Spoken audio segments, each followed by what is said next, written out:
Hi hello welcome back to my channel. So ఈ రోజు కూడా మనం అయితే ట్రేడ్ తీసుకోవడం జరిగింది. బికాజ్ మనకి నిఫ్టీ కానీ బ్యాంక్ నిఫ్టీ కానీ రేంజ్ ప్రీవియస్ డే రేంజ్ లో నుంచి బయటకు వచ్చిందండి. సో ఎప్పుడైతే ప్రీవియస్ డే రేంజ్ లో నుంచి బయటకు వచ్చిందో ప్రైస్ అనేది నేనైతే మాత్రం ట్రేడ్ అయితే ప్లాన్ చేస్తాను. సో ఈ రోజు కూడా బ్యాంక్ నిఫ్టీ అయితే నేను ట్రేడ్ అయితే ప్లాన్ చేయడం జరిగింది. బట్ నేను ఎంట్రీ తీసుకున్న తర్వాత ఆల్మోస్ట్ నేనైతే మార్నింగ్ తీసుకున్నాను.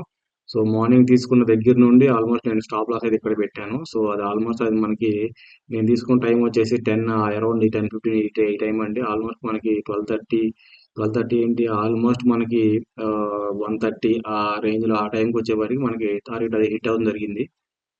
1:2.5 అలా టార్గెట్ అయితే వచ్చిందండి ఈరోజు మనకి. సో నిఫ్టీ చూసుకుంటే కంపేర్డ్ విత్ బ్యాంక్ నిఫ్టీ అయితే మాత్రం మంచి ర్యాలీ అయిందని చెప్పాలి. So this is my favourite pattern అని చెప్పాలి. ఎందుకంటే చూడండి, ఇది మార్నింగ్ గ్యాప్ అప్ అయింది. గ్యాప్ అప్ అయిన వెంటనే మనకు ప్రాఫిట్ బుకింగ్ అయితే వచ్చింది. కొంచెం ప్రాఫిట్ బుకింగ్ వచ్చిన తర్వాత ఇక్కడ ఏదైతే మనం మార్నింగ్ ఓపెనింగ్ ఎవరైతే బై చేశారో ఈ బై చేసిన ఆ, ఎవరైతే బై చేసి స్టాప్ లాస్ పెట్టుకున్నారో ఇక్కడైతే ఆర్డర్లు వచ్చి మళ్ళీ తీసుకోవడం జరిగింది. ఇది ఒక ప్యాటర్న్ అనే చెప్పాలి. మీకు కరెక్ట్ గా చెప్పాలంటే చూడండి, కొంచెం ఇది లైక్ మీకు ఇది మార్నింగ్ స్టార్ అని చెప్పి అంటారు దీన్ని. 5 మినిట్స్ టైం ఫ్రేమ్ లో ఒక రెడ్ క్యాండిల్, ఒక ప్లస్ సింబల్ లాగా డోజీ క్యాండిల్, దాని తర్వాత బుల్లిష్ క్యాండిల్ అండి. ఈ మూడింటిని కలిపిన ప్యాటర్న్ ని మార్నింగ్ స్టార్ అంటారు. సో ఆల్మోస్ట్ మనకు వచ్చి ఇక్కడ ఈ లిక్విడిటీ అయితే మొత్తం గ్రాప్ చేయడం అయితే జరిగింది. ఈ లిక్విడిటీ గ్రాప్ చేసిన తర్వాత ఇక్కడ మనకి ఈ క్యాండిల్ తర్వాత కన్ఫర్మేషన్ అన్నమాట. సో ఇక్కడ ఇదనమాట, దిస్ ఈస్ ద ఏరియా. మనకు వచ్చేసి మనకు ఆల్మోస్ట్ మంచి పొజిషన్ కానీ తీసుకోవడం అయితే పైకి అప్ సైడ్ గా మనం ప్లాన్ చేసినట్టయితే ఆల్మోస్ట్ మనకి 1:3 1:2.5 వరకు అయితే మాత్రం మంచి రివార్డ్ అయితే ఇచ్చిందండి వాళ్ళ నిఫ్టీలో. సో బ్యాంక్ నిఫ్టీ చూసుకున్నట్టయితే మీకు ఇక్కడ మార్నింగ్ ఇక్కడ ట్రై చేసింది, దీని తర్వాత వెంటనే మళ్ళీ సెల్లర్స్ అనేవాళ్ళు కంట్రోల్లో ఉన్నారు అనుకున్నాను నేను. బట్ ఇది ఆల్మోస్ట్ మనకి చాలా సేపు రేంజ్ బౌండ్ లో అయితే ఇట్లా ఉందన్నమాట. ఈ రేంజ్ బౌండ్ నుంచి ఎప్పుడైతే బయటకు వచ్చిందో ఇక్కడ మనకి ఆల్మోస్ట్ ఎంగల్ఫింగ్ క్యాండిల్ టైప్ అయితే పడింది. ఇక్కడ మనకి ఈ క్యాండిల్ అయితే మాత్రం ఇప్పుడు ఎంగల్ఫింగ్ క్యాండిల్ ఇదే ఏరియాకి వచ్చినాక మళ్ళీ ప్రైస్ అనేది డ్రాగ్ అవడం జరిగింది. బట్ వెంటనే మళ్ళీ బయర్స్ కంట్రోల్లో ఉండి ఇంకా నిఫ్టీ కూడా అప్ సైడ్ మూవ్ అవడం వల్ల సో ఇక్కడ నుంచి మనకైతే మంచిగా వెళ్ళింది మనకి. సో ఈ మూమెంట్ లోనే మనకైతే 1:2 అయితే బుక్ అయిందని చెప్పాలి మనకి. సో దాన్నే మీకు పొజిషన్ తో చూపిస్తాను. ఈ రోజు వచ్చేసి మనకి 21,672 రూపీస్ అనమాట. ఒకసారి రీఫ్రెష్ కూడా చేస్తున్నాను. ఈ 21,672 rupees. So back to back అయితే మార్కెట్ లో మూమెంట్ అయితే అప్ సైడ్ మూవ్ అవుతుందండి. రాత్రి నేను చెప్పా కదా మన ఫెడ్ మీటింగ్ ఉందని చెప్పేసి, ఆ ఫెడ్ మీటింగ్ కూడా మనకి కొంచెం పాజిటివ్ అనే చెప్పాలి. ఫ్యూచర్ ఫోర్కాస్టింగ్ అయితే అంత బాగానే ఉంటది. ఒకవేళ 50 బీపీఎస్ వరకు అయితే మాత్రం రేట్ కట్ జరిగే అవకాశాలు కూడా ఉన్నాయి. సో నిఫ్టీలో వచ్చేసి అట్లా అయితే మనకి టార్గెట్ అయితే హిట్ అయింది. సో మనకి రేపు అనాలిసిస్ వచ్చేసి ఏంటంటే, రేపు ఇంకా అనాలిసిస్ అంటే కంటిన్యూగా బ్యాక్ టు బ్యాక్ అయితే వెళ్ళింది. రేపు ఫ్రైడే అనేది మర్చిపోకండి. ఫ్రైడే ఎప్పుడైతే టాప్ లాస్ హంటింగ్ అనేది ఉంటుంది.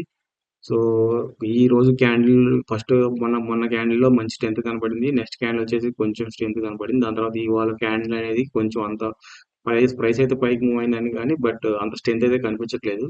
సో రేపు అనేది గ్యాప్ అప్ గ్యాప్ డౌన్ అనేది తెలియదు మనకి. ఒకవేళ అయితే మాత్రం నాకు తెలిసి నేను I'm expecting one red candle, one small red candle, halt candle. Price అయితే ఇక్కడ హాల్ట్ అయినాక మళ్ళీ ఫర్దర్ గా వెళ్ళాలి. కంటిన్యూస్ గా వెళ్ళిద్ది అయితే అనుకోవట్లేదు నేను.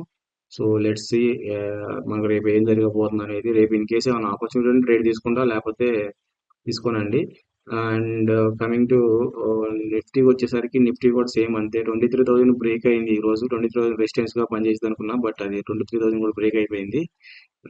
చెప్పాలంటే ఆల్మోస్ట్ బ్రేక్ అయ్యి మనకి 190 పాయింట్స్ వరకు దగ్గర దగ్గరగా ఇవాళ పాజిటివ్ అయితే క్లోజ్ అవడం జరిగింది. So this is the resistance మనకి. వీక్లీ వైజ్ గా చూసుకోవడం అయితే మనకి almost 1 to 3 4 weeks 1 to 3 4 weeks అయితే హై అయితే బ్రేక్ అయ్యి క్లోజ్ అవబోతుంది. రేపు క్లోజింగ్ ని బట్టి ఉంటుంది.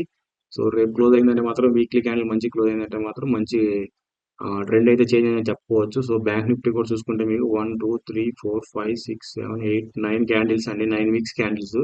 ఆల్మోస్ట్ మనకి 5 వీక్స్ క్యాండిల్స్ వరకు అయితే ఆల్మోస్ట్ మనకి ఎంగల్ చేసింది చెప్పాలి. సో రేపు రేపు కూడా ఇన్ కేసు ఇక్కడ వరకు కానీ 50,600 వరకు కానీ మూవ్ అయిందంటే మాత్రం 1 వీక్ లోనే 9 వీక్స్ క్యాండిల్స్ ని 1 వీక్ లోనే మనకి ఎంగల్ప్ చేసిందని చెప్పాలి. మంచి బయర్స్ అనేవాళ్ళు మంచి కంట్రోల్లో ఉన్నారని చెప్పొచ్చు మనకి. సో రేపైతే మాత్రం ఈ రోజు డేలో ఈ రోజు ప్రైస్ రేంజ్ లో అయితే ఓపెన్ అయిందంటే మాత్రం రేపైతే నేను ట్రేడ్ అయితే చేయను. ఇన్ కేస్ మార్కెట్ లో హెవీ వోల్టైల్ కానీ హెవీ మూమెంట్ ఉంటే ఏమైనా చిన్నగా ఉంటే చిన్న స్టాప్ లాస్ అయితే పెట్టి ఏదైనా ట్రై చేస్తాను అనమాట.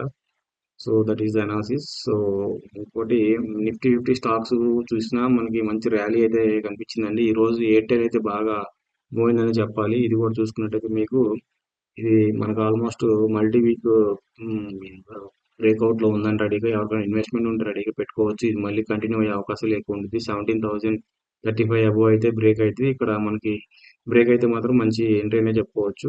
సో స్టాప్ లాస్ వచ్చేసి ఇక్కడ అన్నమాట. దీనిలో 1561 ఈ టీసీఎస్ ఏదైతే ఉందో టీసీఎస్ ఈ లెవెల్ అయితే మనం కొంచెం అమౌంట్ అయితే మనం యాడ్ చేసుకోవచ్చు. వన్ వన్ పర్సెంట్ అనేది. అండ్ రిలయన్స్ కూడా ఆల్మోస్ట్ మనకి ఒక ట్రెండ్ లైన్ బ్రేక్అవుట్ అని చెప్పాలి. సో రిలయన్స్ లో కూడా యాడ్ చేసుకోవచ్చు. జేఎస్డబ్ల్యూ స్టీల్ కూడా బ్రేక్ అవుతుందండి. ఇది మన బయింగ్ జోన్ లాగా అయితే రాబోతుంది. ఇది కూడా 1050 దగ్గర ఇట్లా చేసుకోవచ్చు. ఆల్ టైమ్ హై బ్రేక్ అవుతుంది. అబౌట్ టు బ్రేక్ అనే చెప్పాలి. హెచ్డిఎఫ్సి వద్దు. అండ్ హెచ్డిఎఫ్సి బ్యాంక్ ఇది కూడా మల్టీ ఇయర్ బ్రేక్అవుట్ అండి. సో బ్యాంక్స్ అయితే మాత్రం మీరు ఎట్టి పరిస్థితుల్లో మర్చిపోకుండా చేసుకోండి. ఓకేనా? Thank you. ఏమైనా ఉంటే సజెషన్స్ చేయండి. Please subscribe my channel. Thank you.